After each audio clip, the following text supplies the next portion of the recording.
Shalom, perkenalkan nama saya Susmidiana Rosalina, NPM 2040501186. Di sini saya akan mempresentasikan judul materi saya, yaitu mahram, penjelasan siapa saja yang tidak boleh dinikahi. Di dalam Islam, menikah merupakan suatu ibadah. Dengan adanya pernikahan, maka dapat membuat kita terhindar dari segala fitnah dan dijauhkan dari zina. Namun, yang perlu diketahui yakni adanya beberapa golongan yang tak seharusnya kita nikahi.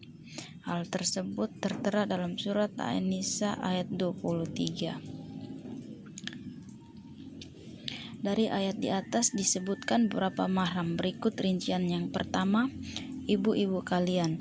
Definisi secara bahasa Arab, ibu adalah setiap nasab lahirmu yang kembali kepadanya, termasuk diantaranya sebagai berikut. Ibu yang melahirkanmu, ibu dari maupun ayah kalian, nenek dari ibu maupun ayah kalian, buyut dari ibu maupun ayah kalian, dan seterusnya ke atas. Yang kedua, anak-anak perempuan kalian. Berikut yang termasuk dalam kategori anak-anak perempuan kalian, anak perempuan dari anak kalian atau cucu perempuan kalian, cucu perempuan dari anak kalian atau cicit perempuan, dan seterusnya generasi ke bawah.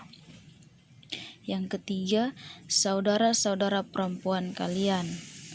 Saudara perempuan yang merupakan mahram adalah sebagai berikut. Saudara perempuan satu ayah dan satu ibu, saudara perempuan satu ayah saja, dan saudara perempuan satu ibu saja.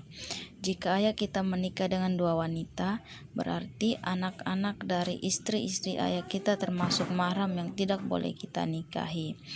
Jadi di sini maksudnya jika ayah atau ibu kita memiliki anak tiri, kita juga tidak bisa menikahinya. Yang keempat, saudara-saudara perempuan dari ayah kalian. Mereka adalah saudara perempuan ayah satu ayah dan satu ibu, saudara perempuan ayah satu ayah saja, saudara perempuan ayah satu ibu saja, saudara perempuan kakek dari ayah dan ibu, saudara perempuan buyut dan dari ayah dan ibu, dan seterusnya. Ini bibi kalian ya, misalnya ayah kita memiliki istri lebih dari satu, berarti saudara perempuan ibu kita juga haram menikah dengan mereka. Yang kelima, saudara perempuan ibu, berarti ini tante atau bibi kita yang dari ibu. Saudara perempuan dari pihak ibu juga termasuk mahram. Skemanya seperti saudara perempuan ayah, biasanya kita menyebut mereka tante atau bude atau bulik dan semacamnya. Yang keenam, anak-anak perempuan dari saudara laki-laki. Yang termasuk golongan anak-anak perempuan dari saudara laki-laki adalah sebagai berikut. Anak perempuan dari saudara laki-laki seayah dan seibu, anak perempuan dari saudara laki-laki seayah saja atau seibu saja, cucu dari saudara laki-laki seayah atau seibu, cicit perempuan dari saudara laki-laki, dan seterusnya. Secara mudahnya, anak perempuan dari saudara laki-laki istilah kita termasuk keponaan dari saudara laki-laki. Yang ketujuh, anak perempuan dari saudara perempuan. Golongan ini juga kedudukannya sama dengan poin nomor 6. Keponakan adalah mahram, baik dari saudara laki-laki maupun anak saudara perempuan kita, termasuk juga cucu, buyut, dan seterusnya dari saudara laki-laki maupun saudara perempuan kita. Yang kedelapan, ibu-ibu yang menyusui kalian. Meskipun tidak ada nasab dengan kita, jika ada ibu-ibu menyusui kalian maka haram dinikahi, termasuk ibu yang menyusui itu sendiri, ibu dari ibu yang menyusui, nenek dari ibu yang menyusui, dan seterusnya. Termasuk juga anak-anak dari ibu maupun suami yang menyusui itu sendiri adalah mahram bagi kita dan haram dinikahi.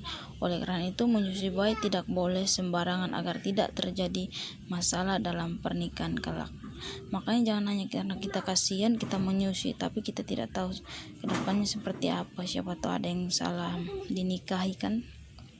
Yang kesembilan, saudara perempuan dari ibu persepupuan. Maksudnya adalah perempuan yang kalian disusui oleh ibunya, atau perempuan yang menyusui pada ibumu atau menyusui pada orang yang sama selain ibu kalian berdua, atau perempuan yang menyusui pada istri lain dari suami ibu susuan.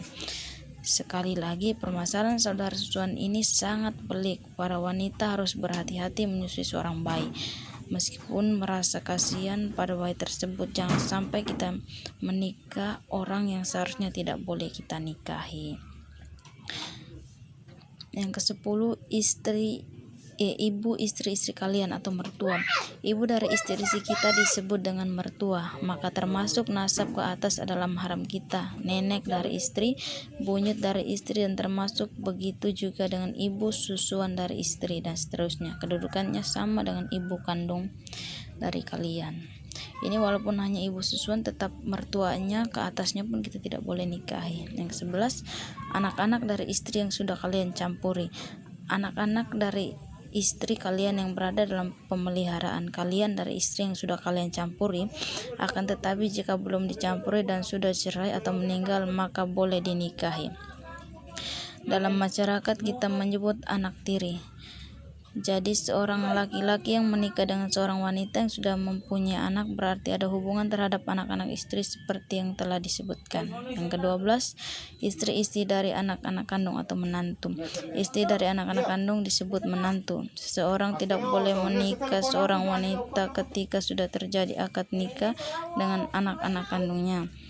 Tidak ada perbedaan pendapat di kalangan para ulama, termasuk juga nasab ke bawah, anak dari menantu, cucu dari menantu, dan seterusnya. Sekian materi dari saya ucapkan terima kasih.